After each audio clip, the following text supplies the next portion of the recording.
Hello, fellow peasants. Tonight I'll be reviewing Friday the 13th, Part 7, The New Blood.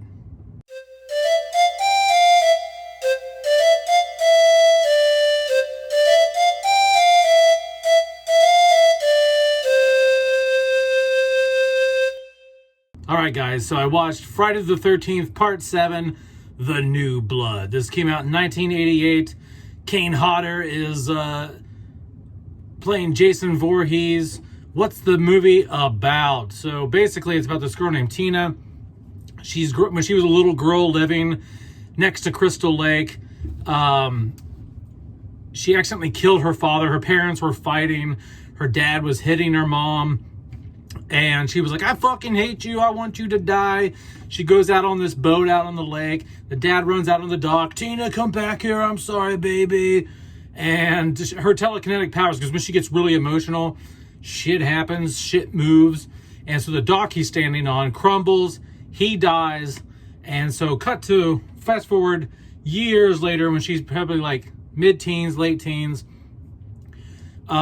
She goes back to Crystal Lake with her therapist because he is the goal anyway is to get Tina to forgive herself for the guilt that she feels for killing her father.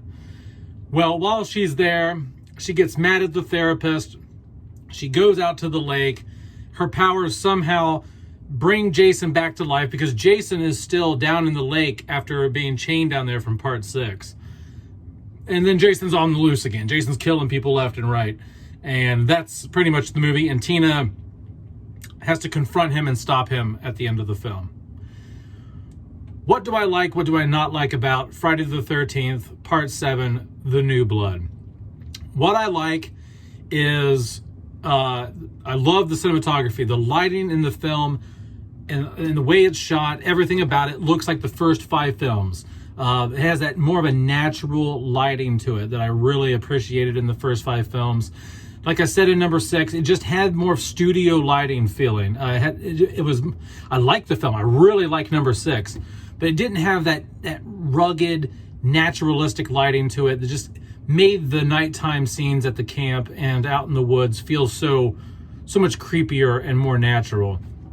I like that Jason has a decent opponent in this.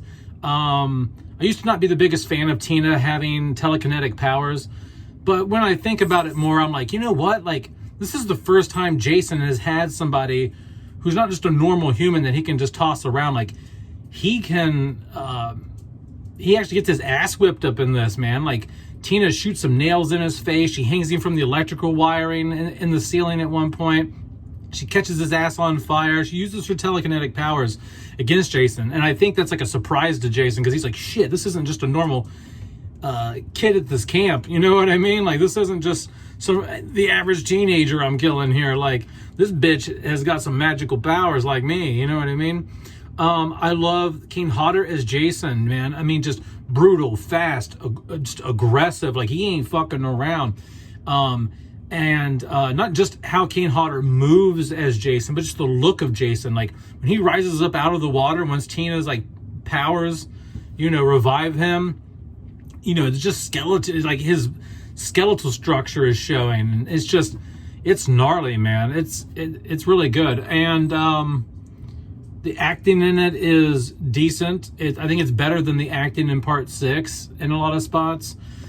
What else do I like? I like the kills in this. The kills are pretty brutal. My favorite 2 kills in this are the sleeping bag kill, where he just takes the sleeping bag and just throws it up against the tree and bashes her head in and kills her in like one move. And then I also like the kill where he sticks the axe in that chick's head and then tosses her over across the fucking TV. Just like, hell yeah. Yeah. Jason Voorhees is not playing in this movie, man. What else? I also like that we're done with the Tommy story, man. Like, the Tommy Jarvis story. Like, I just never gave a shit about Tommy Jarvis in 4, 5, or 6. I mean, I like the story in 6. You know what I mean? Like, but I just don't care enough about Tommy Jarvis. I don't know.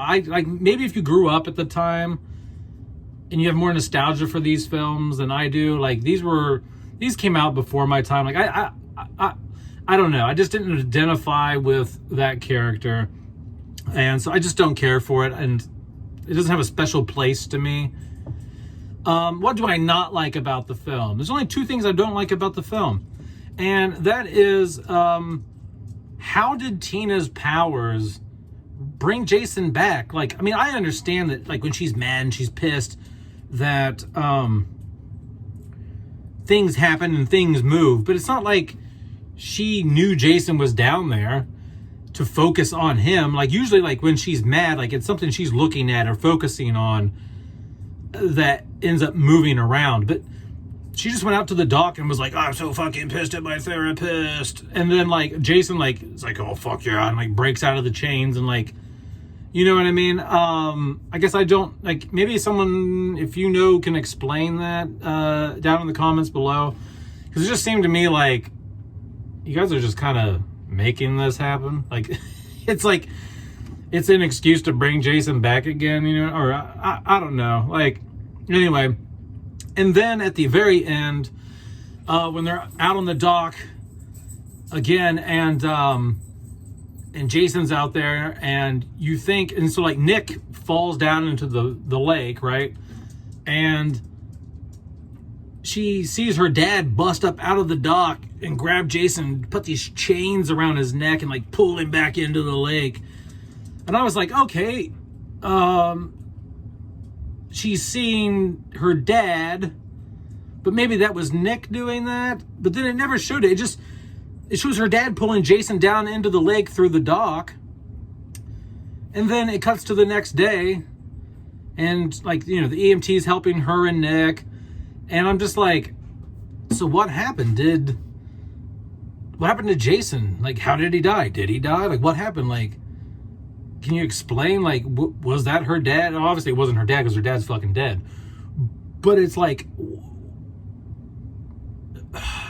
why did she see her dad there? I don't know. It was just all very confusing. It felt very rushed. And I didn't appreciate the very last, like, 2 to 3 minutes of the film. Okay, like, that last scene out there on the boat dock just really was like,